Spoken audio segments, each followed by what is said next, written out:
নমস্কার, Bengali film reviews চ্যানেলের তরফ থেকে আপনাদের সকলকে সুস্বাগতম।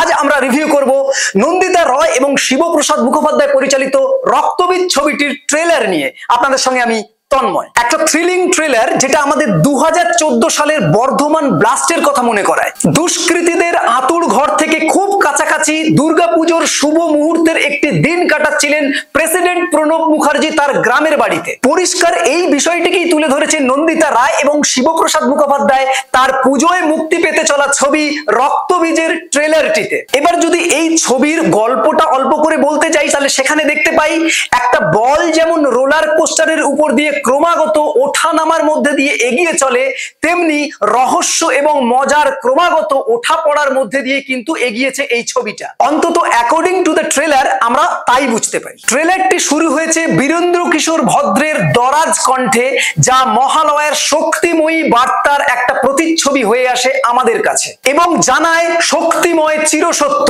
যে আগুনে যজ্ঞ হয় সেই আগুনেই হয় বিস্ফোরণ। এই শক্তিময় বার্তার মধ্যে দিয়ে আমরা বুঝতে পারি ছবিতে আমাদের জন্য কি অপেক্ষা করছে। এবার যদি এই ছবির কাস্ট এন্ড ক্রুর কথায় আসি, সেক্ষেত্রে আমরা বলতে পারি মুখ্য চরিত্রে আমরা দেখতে পাবো পঙ্কজ সিনহা ওরফে আবির চ্যাটার্জিকে, সংযুক্তা মিত্র ওরফে মিমি চক্রবর্তী এবং অবশ্যই ভিক্টর ব্যানার্জি এবং অনুসুয়া মজুমদারকে, যারা পরস্পরের ভাই বোনের চরিত্রে অবতীর্ণ হয়েছে এই ছবিতে। অবভিয়াসলি ট্রেলার তো তাই বলছে। এছাড়া অ্যাকর্ডিং টু দ্য ট্রেলার আমরা কিন্তু কাঞ্চন মল্লিক এবং অম্বরীশ ভট্টাচার্যকেও পেতে চলেছি এই ছবিতে কমিক রিলিফ হিসাবে। এছাড়া পার্শ্ববর্তী চরিত্র হিসাবে সত্যম ভট্টাচার্য এবং দেবাশিস মণ্ডলকেও অবশ্যই পাবো, তবে তাদের চরিত্রাভিনয় আমাদের কাছে কিন্তু এখনো অবগত নয়। ভিক্টর ব্যানার্জিকে এই ছবিতে আমরা কোন চরিত্রে পেতে চলেছি সেটা আপনারা যারা ট্রেলার দেখেছেন তাদের সকলের কাছেই অবগত।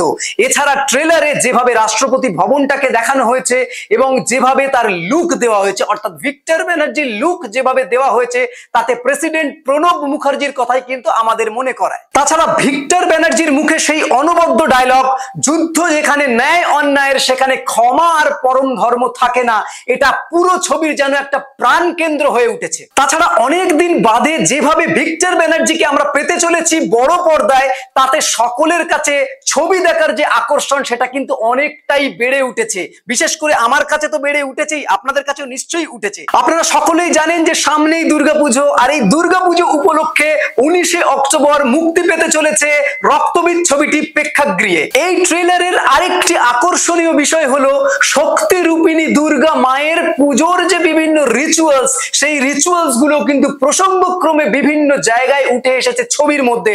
অন্তত ট্রেলার তো তাই বলছে।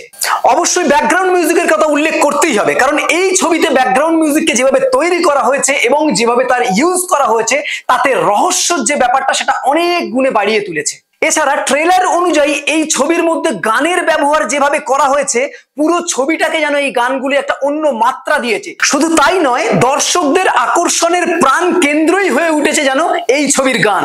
রক্তবীজের ট্রেলারের ক্লাইম্যাক্সে গিয়ে আমরা একটা মিছিল দেখতে পাই এবং এই মিছিলের মধ্যে বেশ কিছু গুরুত্বপূর্ণ ঘটনা ঘটে। তবে সেই ঘটনাটা কি জানতে গেলে অবশ্যই ছবিটির জন্য অপেক্ষা করতে হবে। এই হলো ওভারঅল রিভিউ। এরকম আরো নতুন নতুন রিভিউ জানতে বেঙ্গলি ফিল্ম রিভিউজ দেখতে থাকুন। আপনাদের গুরুত্বপূর্ণ মতামত আমাদের কমেন্ট বক্সে অবশ্যই জানাবেন। বেঙ্গলি ফিল্ম রিভিউজ সোশ্যাল মিডিয়াতে সব জায়গায় অ্যাভেলেবেল আছে, সেখানে আপনারা আমাদের ফলো করতে পারেন।